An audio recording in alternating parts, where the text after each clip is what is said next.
Heat. It's all around us, right? We feel it every single day. But do we really get how it works? Like, for instance, when you're boiling water, what do you think gets hotter first? The metal pot or the water inside? The answer is actually kind of wild, and today we're going to pull back the curtain on the secrets of heat to figure it out. Okay, so picture this. You're in the kitchen, you're about to make some pasta. You fill an aluminum pot with water and you put it on the stove. What heats up faster, the pot or the water? Seems pretty straightforward, but the answer is going to take us on this deep dive into the hidden properties of matter. So let's get to the bottom of this. So to crack this pot mystery, we have to start with the absolute basics. What even is heat? I mean, it's way more than just feeling hot or cold. Basically, at its core, heat is just energy on the move. It's thermal energy, which scientists label with a Q, and it always flows from something hotter to something colder. It's just trying to find balance. You know, think about a hot cup of coffee. It doesn't just have heat, it's actively transferring that heat to the cooler air and the table it's sitting on. And when this energy flows into an object, it can do some really wild stuff. The most obvious thing, of course, is it can raise its temperature. It can also make things physically expand or shrink. And maybe the coolest one, it can completely change what a substance is, melting a solid block of ice into water and then boiling that water into steam. All right, here we go. This is the real key to our whole puzzle. There's this hidden property that every single material has, and it explains exactly why the pot and the water heat up so differently. It's called specific heat, and trust me, it's going to change how you look at temperature.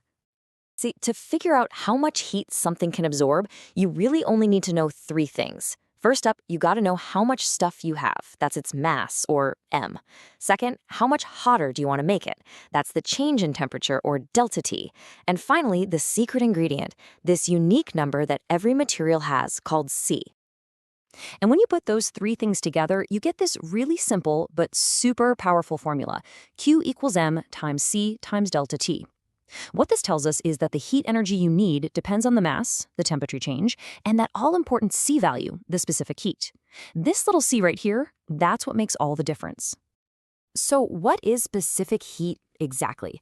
The best way to think about it is like a material's thermal stubbornness. It's the amount of energy you have to pump into 1 kilogram of a substance just to raise its temperature by 1 single degree Celsius. So if something has a high specific heat, it means it's really resistant to getting hotter. Okay, now check this out, because this is where it gets really cool. Look at these numbers. Water has a specific heat of almost 4,200. Now look at aluminum. It's just 920. That is a massive difference, and it is the absolute key to solving our pot mystery. So let's break down what that really means. Water, with its super high specific heat, is like a thermal sponge. It can soak up a ton of heat energy without its own temperature changing all that much. This is actually a superpower. It's why cities near the ocean have milder weather. The water absorbs tons of heat in the summer and then releases it slowly all winter. But aluminum? With its low specific heat, it takes just a little bit of energy to get it scorching hot. It heats up incredibly fast. So bam, there's your answer. The aluminum pot gets hotter first.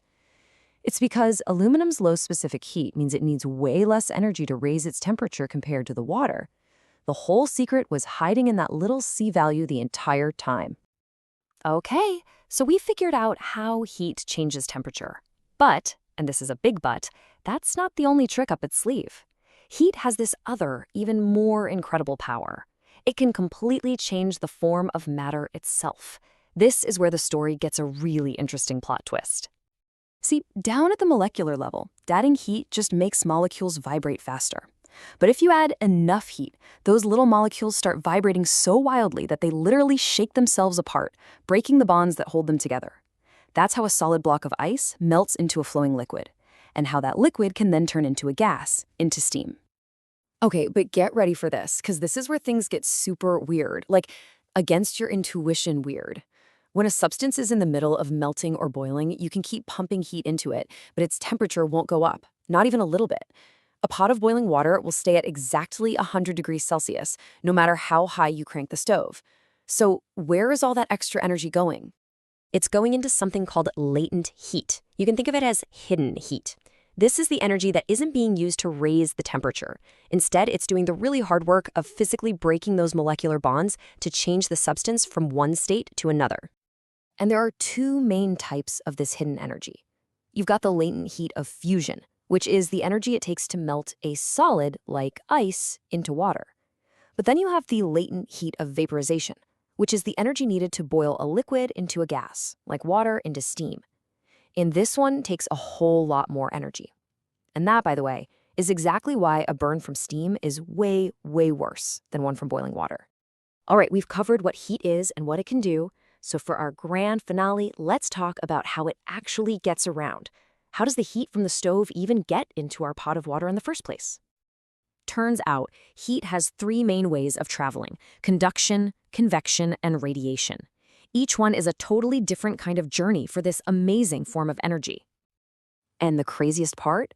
All three of these are happening right there at the same time in that simple pot of water on your stove. It's like a perfect little science lab. So let's break them down. First, you've got conduction. That's just heat transfer through direct touch. The flame heats the bottom of the pot, and the atoms there start jiggling like crazy. They bump into their neighbors, who start jiggling, and bump into their neighbors, passing that energy all the way up the pot, right to the handle. That's why the handle gets hot.